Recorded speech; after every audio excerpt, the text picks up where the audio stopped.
This is going to be on this particular research paper, the gradient of algebraic model counting. And this video is going to end up being different than what I originally started out as. What I originally started out as was experimenting with this research paper and reproducing their methods, which I've done.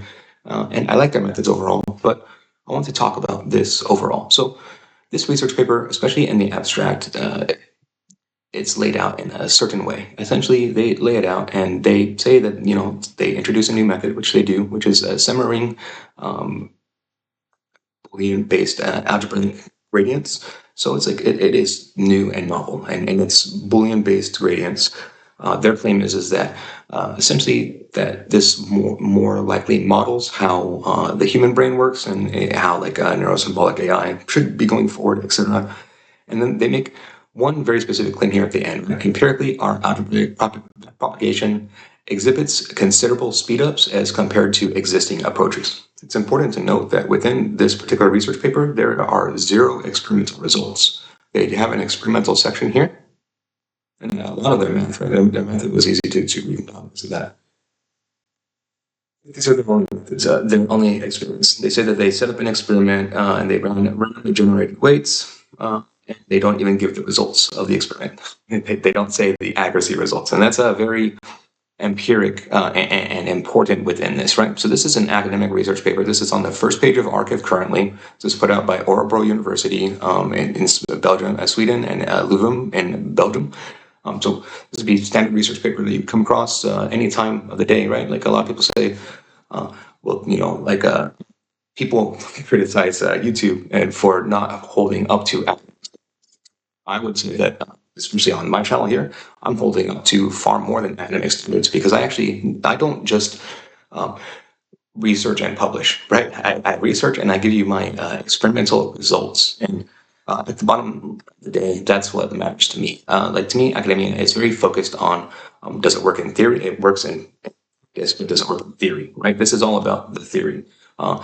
To me, it's the opposite. Sure, it works in theory. You've outlined that it works in theory. Let's see how it works in practice. And in practice, it doesn't actually work as well as it would in theory. So when we dive into this, very straightforward, right? Setting up their method, it's pretty cool. And it's Boolean logic, right? So that's what drew my attention to it. Logical or and or statements, essentially. Like it's all very explainable logic is the. And so I go through and I just set up their method. Can I create a summary? I can. Yes, it works. Can I make a probabilistic summary? Yes, that works too. Can I add gradient, like the backpropagation method onto it? Yes, I can. And then so now let's get into the nitty gritty and let's start comparing the results, right? So let's build their AMC model, and then let's build like both the Boolean and the probabilistics models, and then. Already I can see from the probabilistic model that there's problems that arise in real-world testing, but let's actually go through and compare it to like actual. So this is typical gradient descent, right? This is like what you would find and utilize with gradient descent as opposed to this AMC method. And then I did this test twice on 2 different data sets just to prove it out. And then so what we can see is that AMC is absolutely awful. It's abysmal. It does, in a singular instance, have a speed up over the PyTorch instance. So that's their claim. Their claim is true at the very end of their the claim here is technically true. This is a technically true statement. So if you want to go off of, technically true statements as opposed to actual empirical research, then there you go. You could do that. But empirical research, actually like diving in and actually code, looking at the experiment, being able to do those things, you pay overall result here, right? And so, I'll kind of end this here with my spiel on this. I think that there's very much a problem in America right now. The problem in America, and it's been this way for a long time, is that people like to think that they can put themselves ahead by putting others down. Like it's a epidemic, and so many people want to do that. Some mentalities is like not doing the work. It's laziness, right? It's I bring that up in relation to this because 99% of people aren't going to read this particular research paper.